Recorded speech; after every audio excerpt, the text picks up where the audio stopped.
Tole, harka fuunee barattoota akkam jirtu? Nagaa keessanii? Jireenyi badhaadhaa? Barnoonni akkam ture? Bareeda. Barattoota, barnoota keenya yeroo darbee keessatti waa'ee maalii baranne?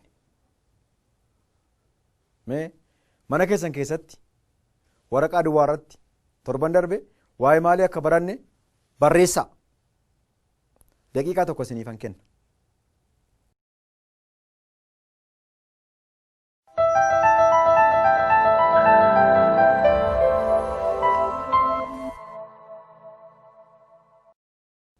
Misha, barattoota barreessitanii?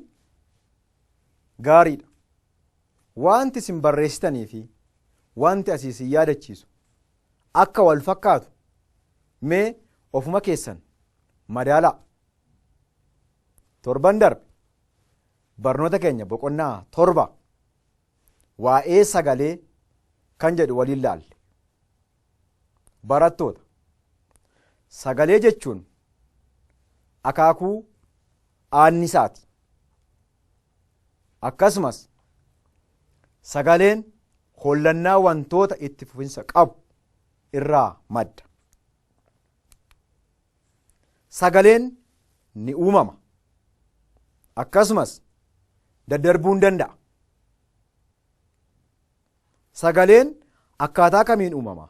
Akkasumas akkaataa kamiin daddarbuu danda'a? Gaariidha. Sagaleen ati dhageessu yookaan sagaleen namni dhaga'u hundi wantoota hollataniin maddisiifama. Sagaleen daddarbuuf yaa'a maateriyaalaa barbaada. Sagaleen yoo uumame yoo maateriyaalli hin jiraanne sagaleen daddarbuu hin danda'u. Sababni isaa sagaleen daddarbuuf dirqama maateriyaala barbaada. Hubattanii barattoota? Maateriyaalonni hundumtuu sagalee dabarsu. As keessatti yeroo darbe akkuma laalle maateriyaalonni hundumtuu sagalee dabarsu. Garuu waan tokko keessa sagaleen darbuu hin danda'u. Innis maalidhaa? Vaakiyuumii keessa yookaan bakka duwwaa keessa sagaleen hin darbu jennee waliin laallee turre. Barattoota, kan barullee keessan irratti barreessitaniif kan isin yaadachiise wal fakkaataa? Baay'ee gaariidha. Yoo wal fakkaata ta'e dansa. Akkasumas wanti dogoggortan yoo jiraate irdeebitanii gara fuulaatti akka fooyyessitan abdiin qaba. Kanaafuu barnoonni keenya guyyaa har'aa 7:3 saffisa sagalee yaa'a adda addaa keessatti kan jiru ta'a. Saffisa sagalee qilleensa keessatti haa ilaallu. Qilleensa keessatti. Saffisni sagalee qilleensa keessatti 0 digirii seelisheesii irratti 331 meetir per sekondiidha. Saffisa. Kana jechuun V is equals to S over T kan jennu yoo taate yuunitiin isheen kun maaliin bakka buuti? Meetira irraa isheen kun maaliin bakka buuti? Sekondiidha. Kana jechuun meetir per sekondi yookaan immoo M times S minus 1 jechuu dandeenya asirratti. Hiikaan kanaa fi hiikaan kanaa wal fakkaata. Kana jechuun lamman ishee meetir per sekondii bakka buuti. Garuu haali nuti ittiin ibsinu garaa gara yoo ta'e hiikaan isaanii fi maqaan isaanii wal fakkaata jechuudha. Barattoota, saffisni kun tokkoon tokkoon dabalata tempereecharaa digirii seelisheesii tokkoof 0.6 meetir per sekondii dabala. Meeqaaf tokko tokko isheetiif meeqa dabala? 0.6 meetir per sekondii dabala jechuudha. Meetir per sekondii maalidha? Yuunitiidha. 0.6 immoo kan inni dabalu jechuudha. Akkasumas saffisni sagalee qilleensa keessatti tempereechara kamiifuu saffisa tempereecharaa foormulaa armaan gadii fayyadamuun shallaguun ni danda'ama. Kana jechuun VT is equals to V naught plus 0.6 degree Celsius jennee ibsuu hin dandeenya. Kun foormulaa dhaabbataadha yookaan immoo constant formula jennee ibsuu ni dandeenya. Barattoota ishee kana jechuun yookaan V naught jechuun bifa kanaan barreessuu dandeessu. Jalatti akkanatti barreessuu dandeessu. Bifa ishee kanaan barreessuu hin dandeenya. V naught jechuun saffisa sagalee isheen kun gara ol irratti barroofti 0 degree Celsius irratti 331 meetir per secondii ta'uusaa ibsa jechuudha. Jijjiirama temperaturaa degree Celsius kenname. Or change of temperature jechuu dandeenya. Jijjiirama temperaturaa yookaan change of temperature. Saffisni sagalee dhangala'oo fi jajjaboo keessatti jijjiirama temperaturaa wajjin haala hubannoo keessa galuun hin jijjiiramu. No change. Maal keessa galuun hin jijjiiramu. Haala hubannoo keessa galuun. Haala hubannoo keessa galuun hin jijjiiramu.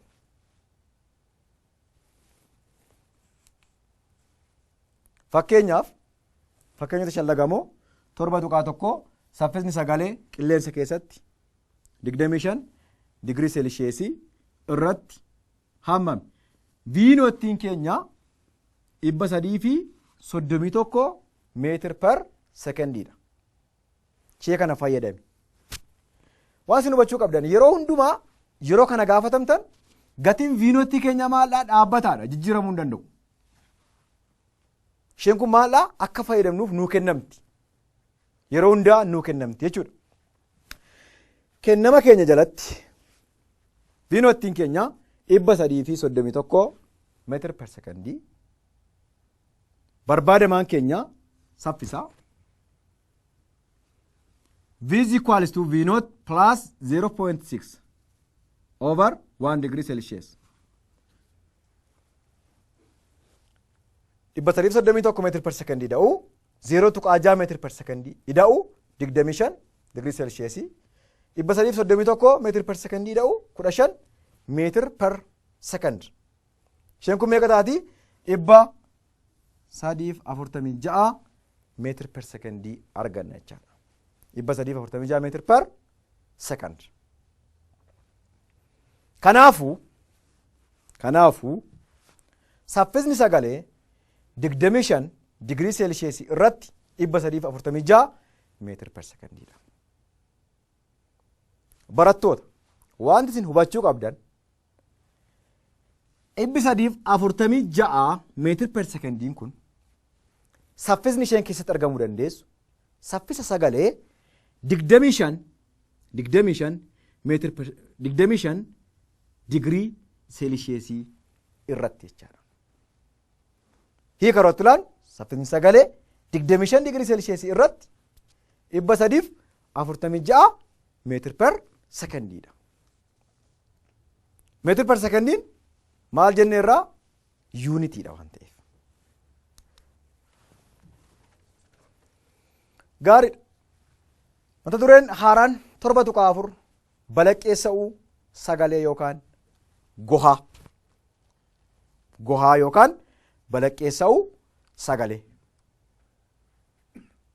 Sagaleen daangaa yaa'a yookaan gufuu tokko wajjin yommuu wal qunnamu hammi murtaa'e xuuxamee kan hafu yoo ta'u hammi murtaa'e immoo ni balaqqeeffama. Sagaleen tokko deemee qaama tokkorra yoo qaama tokkorra qubatu hammi murtaa'e maal ta'a? Xuuxama. Qaama irra qubatan gubbaarratti hin xuuxama. Akkasumas immoo hammi murtaa'e immoo maal ta'a? Qaama sanarra ergi ga'ee hin balaqqeeffama. Yookaan immoo iddoo haqeerra qubate irraatii gara duubaatti hin deebi'a jechaadha. Hin balaqqeeffama jechuudha. 7.5 faayidaa goha sagalee. Faayidaa gohaa sagalee. Kana keessatti wanti isin hubachuu qabdan Foormulaan kun V is equals to S over T. Ishee kanarraati kana akka equation tokkotti yoo fudhanne ishee kana gubbaarraa gatii S barbaaduu dandeenya, gatii taa barbaaduu dandeenya. Gatii taa argachuu fi va wal qixa saa irra taa yoo jenne ishee kana jala maaltu jira? Tokkotu jira. Ishee kana maal goonaa? Qaxxaamura baay'isna or criss cross multiplication. Isheen kun wal qixa S'in wal qixa taati, kun ishee kanatti baay'atti VT. Ishee kana akka hima lammaffaatti kaawwachuu dandeenya. Hima lammaffaatti.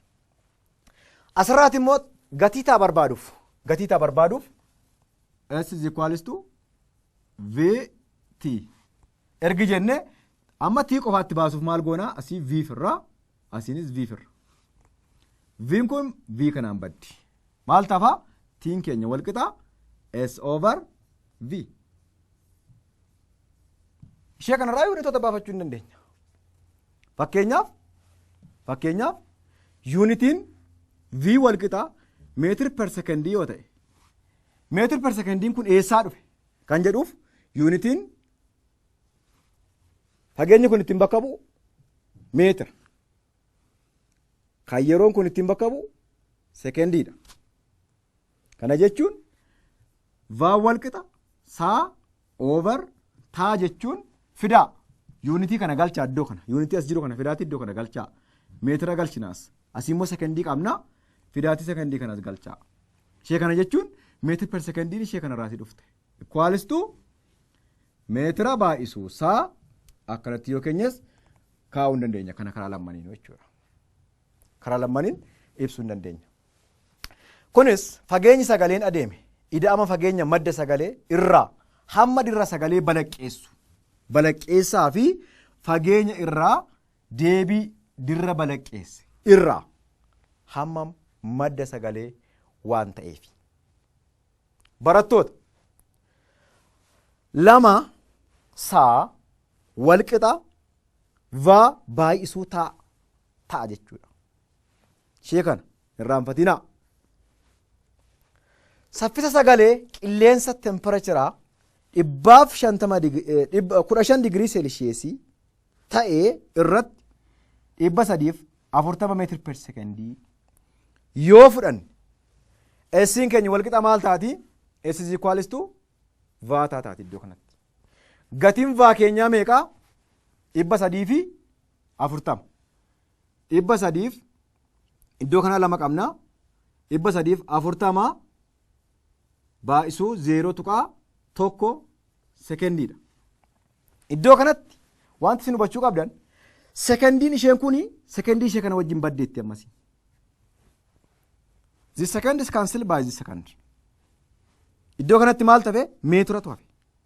Wanti barbaadaa jirru maalidha? Fageenya. Yuunitiin fageenyaa immoo maaliin bakka bu'aa? Meetira. Kanaafuu dirqama yoo fageenya barbaanne ta'e dhumarratti yuunitiin nu ta'uu qabu meetira ta'uu qaba. Iddoo kanatti maal argannaa? 17 meetira arganna jechuudha. Meetira jechuun immoo yuunitii fageenyaati waan ta'eef. Hubattanii barattoota. Baay'ee gaariidha. Fakkeenya kan biroo gohaan gara 664 meetira fagaatu irraa sekoondii 4 booda yoo dhagahame saffisni sagalee qilleensa temperaturaa sanaatii meeqadha? Asirraa maal qabnaa? S qabnaa wal qixa 664 meetira. Asii maal qabnaa? Sekondii qabnaa 4 sekondii qabna jechuudha. Kan nuti barbaadne maallaa? Saffisa waan ta'eef kan gaafatame. Saffisni immoo wal qixa taati S over T. Kana jechuun 664 meetira irraan 4 sekond. Hiraatii bakka duwwaa kanarratti guutaa. Iddoo kanatti wanti isin gochuu qabdan yuunitiin ishii kanaa maallaa? Yuunitiin va meetir per sekondii waan ta'eef lakkoofsa ishee kana lamman hiruurraan kan hafe 664 hiruu 4 hirtanii iddoo kana yuunitiin jiru meetir par sekendiidha jechuudha. Bakka duwwaa kanarra meeqa akka ta'e guutaa hiraati.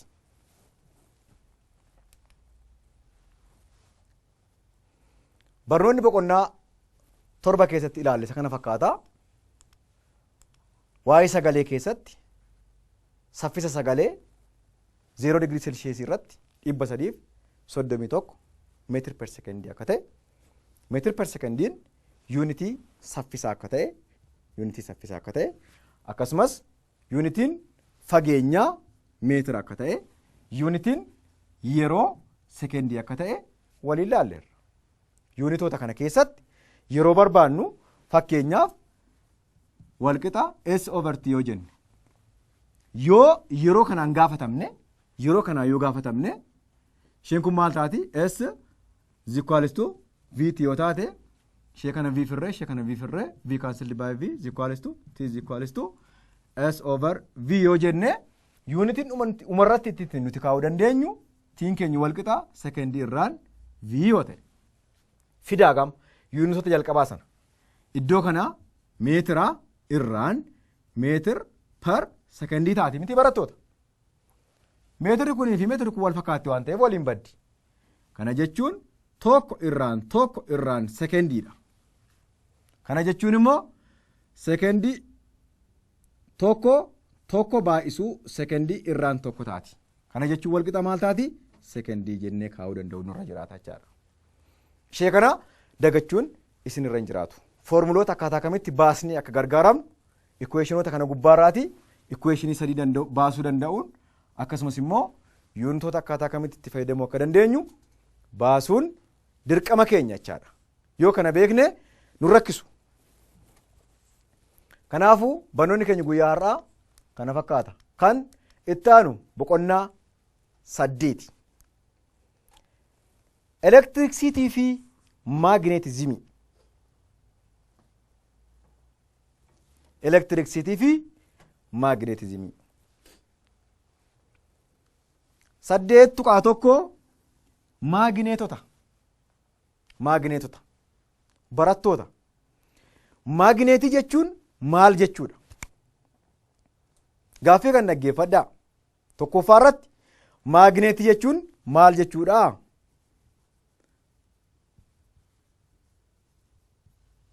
Maagneetiin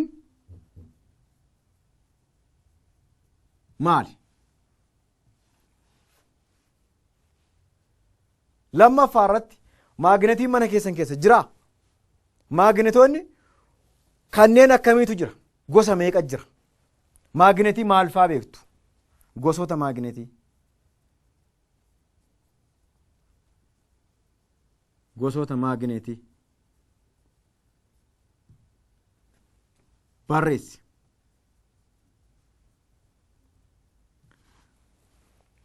Gaafii kanaaf daqiiqaa tokkoon isinii kenna. Tokkoffaa irratti maagneetiin maali? Lammaffaa irratti gosoota maagneetii barreessi kan jedhu daqiiqaa tokko isinii kenna. Daqiiqaa tokko keessatti yoo waliin jiraattan barataaf barataa yoo waliin jiraattan fageenya keessan eeggachuun waliin dubbaddaa. Yoo qofaa keessan jiraattan garuu barullee keessan irratti barreessaa. Daqiiqaa tokko isiniif kenna.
Gaariidha.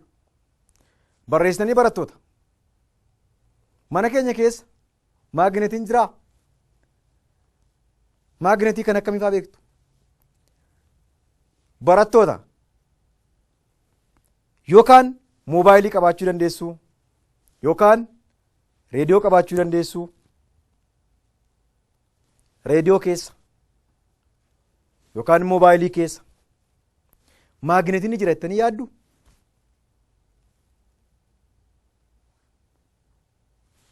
Lammaffaa irratti maagneetiin reediyoo keessa yoo jiraate yookaan maagneetiin moobaayilii keessa yoo jiraate maal akka fayyadu yaaddanii beektu? Gaariidha. Maateriyaalota keessatti hojjetaman keessatti maagneetiin gahee guddaa qaba yookaan immoo shoora olaanaa taphachuu danda'a. Haa ilaallu. Maagneetiin citaa aayiranii wantoota kanneen akka aayiranii, hadiidaa fi nikeelii ofitti harkisudha. Barattoota, maagneetiin wantoota hundaa ofitti harkisaa? Mee yaalii gaggeessaatti ilaalaa. Fakkeenyaaf qaamni kun maagneetii yoo ta'e muka fidee osoon maagneetii kanatti qabee muka hin qabataa? Qabachuu hin danda'u. Sababni isaa sibiila miti waan ta'eef. Fakkeenyaaf kitaaba kana fudhannee haa ilaallu. Kuni maagneetii haa jennu. Maagneetiidha. Kitaaba kana fidee maagneetii kanatti yoon qabe maagneetiin kun kitaaba kana qabuu hin danda'u. Sababni isaa kitaabni kun amala sibiilummaa of keessaa hin qabu waan ta'eef. Odoo kun maagneetii ta'ee mismaara fidee osoo maagneetii kanatti qabee mismaarri kun maagneetii qabuu danda'a. Sababni isaa mismaarri maal of keessaa qabaa? Aayiranii of keessaa qaba waan ta'eef. Mismaarri aayiranii waan of keessaa qabuuf maagneetii mismaara qabne hin qabata. Jechi maagneetii jedhu maqaa maagneeziyaa jedhamu irraa dhufe. Jechi maagneetii jedhu maagneetii kan jedhu jecha maagneeziyaa jedhamu irraati dhufe. Barattoota, maagneeziyaan magaala yeroo durii gidduu galeessa bahaa keessatti argamtu bakka maagneetiin isa jalqabaa itti argamedha. Argitanii barattoota. Maagneetiin maal ture? Meeshaadha. Maagneetiin kun garuu maalirraa dhufe? Maagneeziyaarraa dhufe. Maagneeziyaan kun immoo maalidha? Magaala. Magaala maali? Magaala gidduu galaa bakka maagneetiin kun itti argame jechuudha. Hubadda adda baasaati. Maagneeziyaan magaala yeroo durii giddu galeessa bahaa keessatti argamtu bakka maagneetiin jalqaba itti argamedha. Kanaafuu maagneeziyaan kun maal jechuudha? Magaala jechuudha. Magaala jechuudha. Garuu jechi maagneetii jedhu immoo maalirraa dhufe? Maagneeziyaarraa dhufe. Sababni isaa magaalittii kana keessatti maagneetii yeroo jalqabaatiif kan argame waan ta'eef. Ifamtii barattoota. Haa ta'u maagneetiin kun bifa dhagaa kan qabu yoo ta'u dhagaa looddii jedhamee beekama. Looddii. Dhagaa looddii jedhamee beekama. Maagneetiin magaala maagneeziyaa keessatti argame kun dhagaa fakkaata.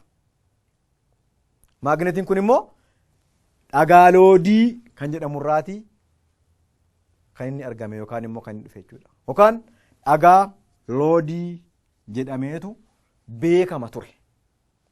Har'a garuu maagneetota gosa garaa garaatu jira. Itti deemnee ilaaluu hin dandeenya. Babal'ina qaroominaa keessa maagneetii gosa garaa garaa saayinsistoonni qoratanii bira ga'aniiru. Yeroo jalqabaatiif garuu maagneetiin kun dhagaa kan fakkaatu dhagaa looddii jedhameetu beekama ture jechuudha. Hiikaan isaas dhagaa nama qajeelchu yookaan immoo jechuudha dhagaan loodii maagneetii uumamaan argamedha. Nam tolchee miti jechuudha. Maagneetiin kun dhagaan loodii maagneetii uumamaan argamedha. Har'a maagneetii gosa meeqa namni kan tolche? Garuu maagneetiin dhagaa loodii kun uumamaan kan inni argamu lafa keessatti kan argame waan ta'eef maagneetii uumamaan argamedha jechuudha. Maagneetota boca adda addaa yookaan maagneetiin aayiranii wantoota kanneen akka aayiranii hadiidaa fi nikeelii ofitti harkisudha. Fakkeenyaaf wantoota aayiranii of keessaa hin qabne, hadiida of keessaa hin qabne, nikeelii of keessaa hin qabne maagneetii harkisuu hin danda'an. Sababni isaa iyyuu ittiin harkifamuu hin danda'an. Wantoonni maagneetiin harkifamuu danda'an wantoota amala sibiilaa qaban. Fakkeenyaaf aayiranii fudhachuu hin dandeenya. Aayiranii gosa garaa garaatiin beekna. Tokko daakuu aayiranii yoo fudhanne ilaalle akkaataa dirree maagneetii uumuu keessatti ilaaluu dandeessu. Daakuusaa. Akkasumas immoo daakuunsaas yoo maagneetiitti qabne maagneetiin daakuu sana harkisuu hin danda'a. Kan biraa immoo mismaarri maarraa hojjetame aayiranii of keessaa qaba. Yoo itti qabne ufitti saabuu yookaan immoo ufitti harkisuu hin danda'a. Warreen kun maal of keessaa qabu? Warreen aayiranii of keessaa qaban, hadiida of keessaa qaban, nikeelii of keessaa qaban ofitti harkisudha. Eenyu? Maagneetiin. Gaariidha. Maagneetiin kun kan uumamaa yookaan nam-tolchee ta'uu ni danda'a. Maagneetiin amma gosa meeqa jira jechuudha? Gosa lama jira. Maagneetii uumamaa fi maagneetii nam-tolchee. Dhagaan loodii maagneetii uumamaan argamedha. Maagneetiin nam-tolchee ni jira. Dhagaan loodii garuu maagneetii uumamaan argamedha jechuudha. Barattoota. Maagneetonni nam-tolcheen namootaan kan tolfaman yoo ta'an baay'een aayiranii fi makaa aayiranii kanneen akka hadiidaati. Jalqaba irratti gaafa dhagaan loodii kun maagneetiin kun yookaan dhagaan loodiin kun gaafa argamu wantoonni isa keessatti argaman aayiranii fi nikeelii akkasumas immoo hadiida ta'uunsaa ergi hubatame namni gaafa maagneetii tolchu hadiida, nikeelii fi aayiranii fayyadamuun maagneetii nam-tolchee tolchuu ni danda'ama. Sababni immoo nuti wantoota sadeen kana kanneen akka aayiranii fi nikeelii fi hadiida itti gargaaramnuu fi akka inni sibiilota ofitti harkisuu danda'uuf jechuudha. Barattoota, maagneetonni nam-tolcheen boca adda addaa kanneen akka boca ulee, boca kottee fardaa, boca yuu yookaan boca uu akkasumas immoo boca siliindarii. Argitanii? Boca ulee beektu miti barattoota? Boca ulee kan qabu jira maagneetiin. Inni kan biraan boca kottee fardaa kan qabu jira.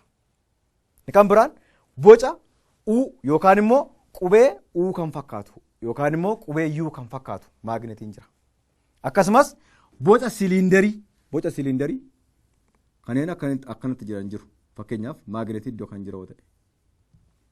Waan isin hubachuu qabdan garuu maagneetii boca kottee fardaas haa ta'u, maagneetii boca ulees haa ta'u, maagneetii boca siliindariis haa ta'u, maagneetii barbaade haa ta'u. Humni maagneetii kana gubbaarraa fiixee maagneetii kana gubbaarratti kan hin argamu jechuudha. Amala ofitti harkisuu kan qabu. Maagneetiin kun immoo maal of keessaa qaba jennee haa ilaallu. Fakkeenyaaf amma isheen kun otoo maagneetii taate maagneetii haa jennu.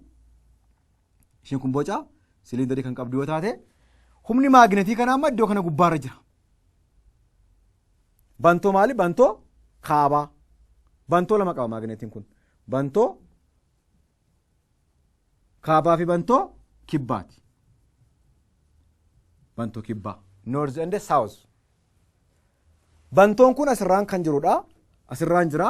Humni guddaan maagneetii kana gubbaarraa eessa jira? Iddoo kanaa fi iddoo kana jira jechuudha humni guddaan. amala maagneetummaa gaafa daakuu ayiranii iddoo kanatti yoo finne hamma murtaawaa ta'e ofitti harkisuu hin danda'a. Garuu humni guddaan kan jiru iddoo kana lamaan irra ta'uusaa hubachuu danda'uun nurra jira jechaadha. Wantoota maagneetawaa fi miti maagneetawaa ta'an maateriyaalonni yookaan wantoonni bakka lamatti ramadamu. Isaanis wantoota maagneetawaa fi miti maagneetawaa jedhamanii beekamu. Wantoonni maagneetiin harkifaman wantoota maagneetawaa jedhamuun beekamu. Wantoonni maagneetiin harkifaman wantoota maagneetawaa jedhamanii beekamu. Hubattanii barattoota. Fakkeenyaaf ayiranii, hadiida, nikeelii fi kobaaltiin wantoota maagneetawaadha. Wantoonni kanneen akka ayiranii, hadiidaa, nikeelii, kobaaltii wantoota maagneetawaa jedhamanii kan beekamaniif maal waan ta'aniifi wantoota maagneetiin harkifaman waan ta'aniifi. Kanaafuu maagneetawaadha isaan kun. Maagneetawaadha jennee ibsuu hin dandeenya jechuudha. Wantoonni maagneetiidhaan hin harkifamin wantoota miti maagneetawaa jedhamanii beekamu. Fakkeenyaaf kanneen akka laastikii, waraqaa, mukaa, pilaastikaa, koopparii, aluminiyeemii, warqii, fuullee fi wantoota miti maagneetawaa jedhamanii beekamu jechuudha. Fakkeenyaaf waraqaa maagneetiitti yoo qabdan, laastikii maagneetiitti yoo qabdan, aluminiyeemii jechuun fakkeenyaaf qola sigaaraa keessaa kan ba'u, sigaaraa kan tuxamu san qola sigaaraa keessaa kan ba'u aluminiyeemii irraa tolfame. Isa fuutanii maagneetiitti yoo qabdan maagneetii qabachuu hin danda'u. Why? Because it is paper. Kanaafuu warroonni akkasii kun wantoota miti maagneetawaa jedhamaniitu beekamu jechuudha. Maagneetiin sibiilota hundaa hin harkisu. Maagneetiin sibiilota hundaa hin harkisu. Mee mana keessan keessatti santiboota garaagaraa osoo yaaltanii, santiboota garaagaraa osoo yaaltanii, santiboonni hundumti maagneetiin hin harkifaman. Yaalii gaggeessame mana keessan keessatti. Santiboonni tokko tokko maagneetiin harkifamuu danda'u. Wantoonni tokko tokko immoo maagneetiin hin harkifaman. Saantimoonni kun maal irraati akka tolfaman beekuu danda'u nurra jira. Yoo amma fakkeenyaaf wantoota koopparii irraati kan tolfaman yoo ta'e, koopparii irraa kan tolfaman yoo ta'e maagneetiin harkifamuu hin danda'an. Garuu ayiranii, nikeelii, hadiida yoo of keessaa qabaatan maagneetiin maal ta'uu danda'u? Harkifamuu danda'u. Kanaafuu sibiilota hundaa hin harkisu. Adeemsi wanta maagneetawaa ta'e maagneetiin riguun yookaan mala biraatiin maagneetii akka ta'u taasisuun maagneeteessuu yookaan immoo maagneetaayizimii jedhameetu beekama jechaadha. Jedhameetu beekama.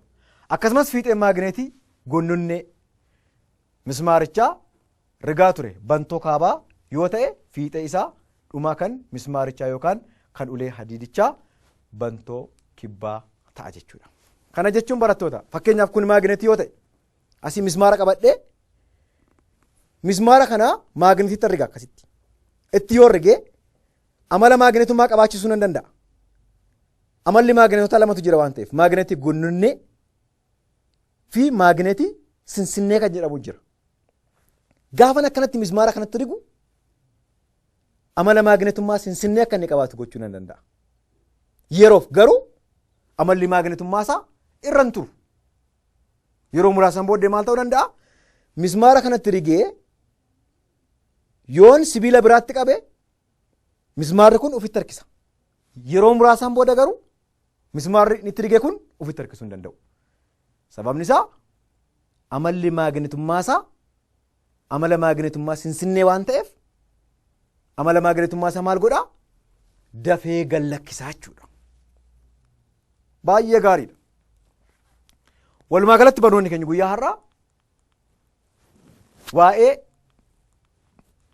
maagneetotaa keessatti maagneetiin maal akka ta'e, maagneetiin cita ayiranii wantoota kanneen akka ayiranii fi hadiida, nikeelii ofitti kan harkisu ta'uusaa, maagneetiin bantoo lama qabaachuusaa,